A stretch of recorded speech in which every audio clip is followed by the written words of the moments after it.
Guys, I am Shane Davis, 20-year comic book veteran. I'm here today to talk about some comic book news. Some big news is going to happen probably a few hours after you guys see this video, but I wanted to weigh in on it before this announcement comes from Marvel Comics. Now, it seems like Mark Millar is saying that there's going to be some sparking speculation on the comics community, that there's going to be big news, I guess, tomorrow, a few hours from this video, like I said. So this is all speculation about it, but it's really more about what it means.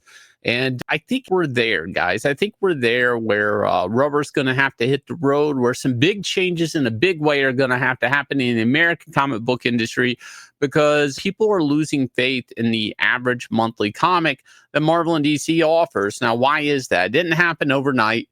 It was little by little, gay by gay, ESG funds, all of that stuff, diversity, inclusion, all of that stuff.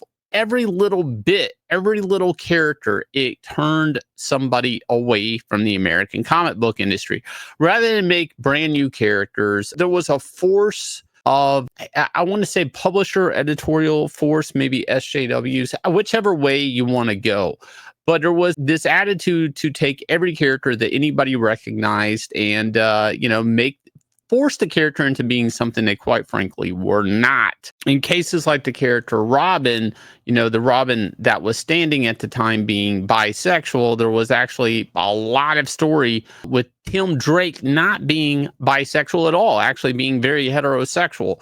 So where we're at today in the American comic book industry is Jim Lee's coming back to Hush. We've talked about that in March of 2025, and that's going to push basically Marvel to do something. And this is the thing I hate and love about the American comic book industry, is Marvel and DC are always at each other's throat. In a lot of ways, if one does something, the other one is quick to try to counter or meet them with the same force or a little bit more. And usually this is healthy competition, but this is, to me, interesting because I'm not sure if there's been such a reader fatigue from kind of both sides. I really don't hear anybody talking much about anything going on at Marvel right now. I mean, they've taken their shots at characters too. It's interesting that, Jim Lee almost went to Marvel, didn't. Now he's doing Hush Volume 2 with Jeph Loeb. Well, some speculation about that. Maybe people are excited, maybe they're not. I just don't think the direct market is there to support it like it was there before. I'll be honest. I just don't think the shops are going to meet the numbers that DC is looking for. I do think it'll be a shot in the arm to the direct market, but I don't know.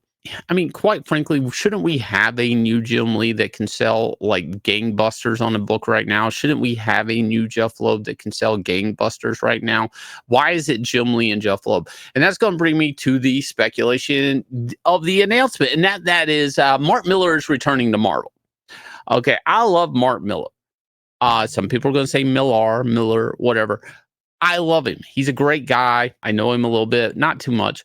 But Mark is a guy that made his career, for the most part, at Marvel with Ultimates and things like that. I mean, that was kind of like a high water mark. And then a breakout independent hit like Kick-Ass, and then a bunch of books from that, movies, Netflix deals, all of that stuff. The idea of him going back to Marvel, I know he's a big Superman fan. I know he's talked about doing a Superman project.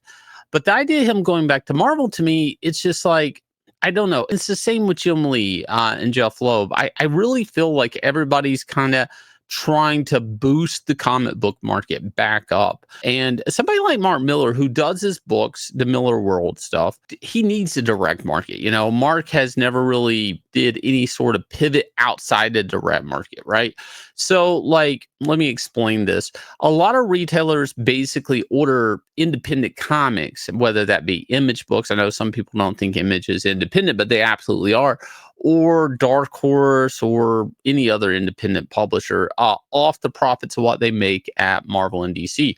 Right now, some of the top selling books in the American comic book industry are actually Transformers and G.I. Joe. And like from my other videos, I said that's alarming that properties from the 80s are outselling pop culture characters that these mega corporations own, like Batman, Spider-Man, X-Men, they're really bad, right? Because G.I. Joe and Transformers, I mean, yeah, they have their movies, but they're not trying to do a multi-movie franchise like those two big corporations are. So the fact that there's a fatigue in the American comic book industry on those properties, a little alarming.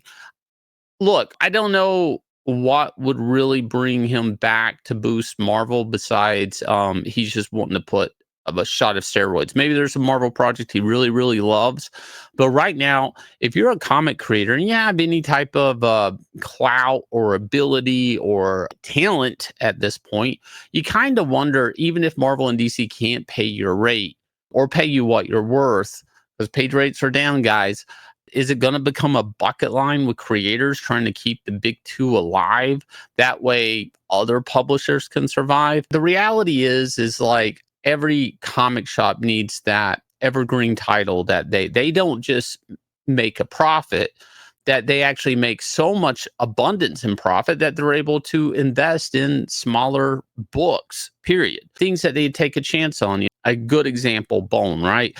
Bone was an independent book, sure, but at the time, like a lot of retailers were taking the 90s money they were making off of, selling 90s books that were gangbuster titles, selling millions of copies, and ordering Bone somewhere in the middle of it, starting to reinvest into something different and getting picked up and talked about more and more in Wizard Magazine. I mean, it was that type of thing. You honestly need Hush to make a lot of money. The problem with this is I don't think Hush is going to help the American comic book industry. And I really don't think Marvel scratching some pennies together to get one really big book to counter Hush is, again, that's two books. Great.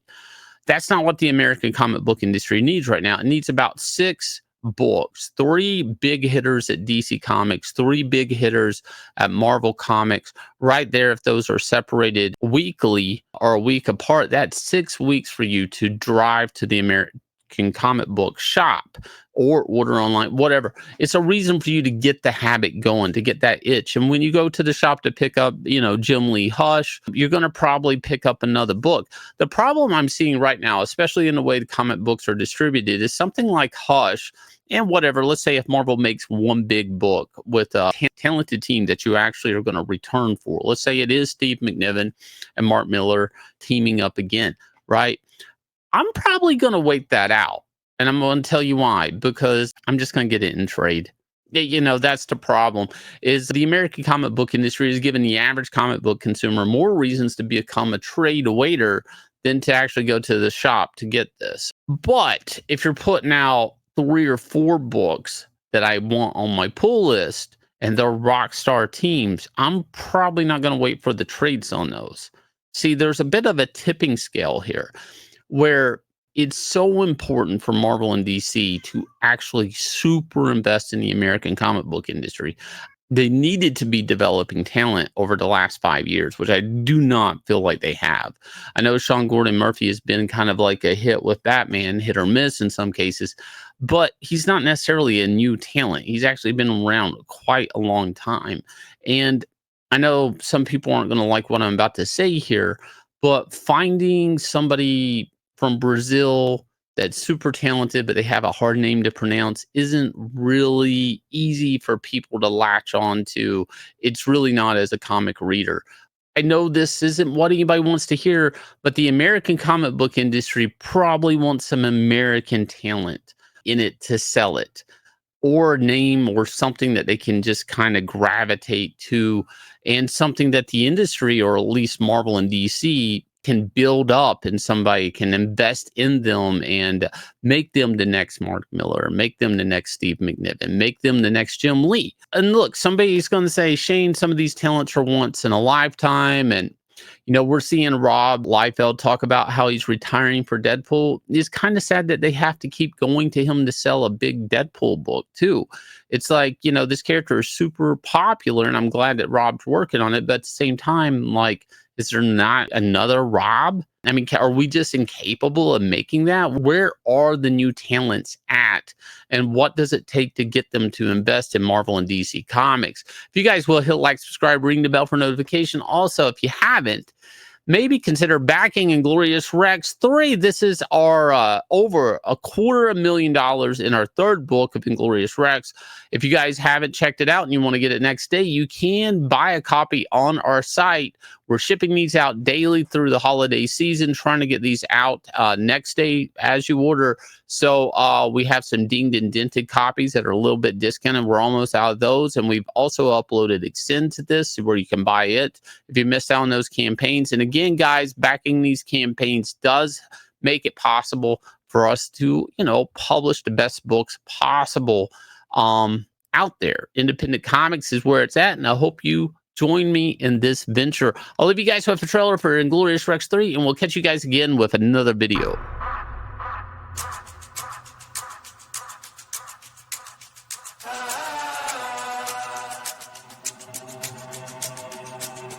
Yeah, I ain't gonna lie to you. Truth always hurts worse. Doing good till first, reverse, now you last. Blast of the past. It's cool though. Last card playing right. Uno.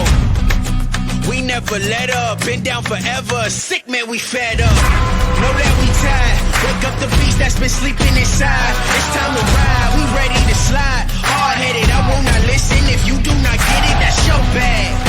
Keep up. Up in the sky like we see you feet up. Metal meets metal, it's no keeping up. Sniper the vision, it's no seeing us.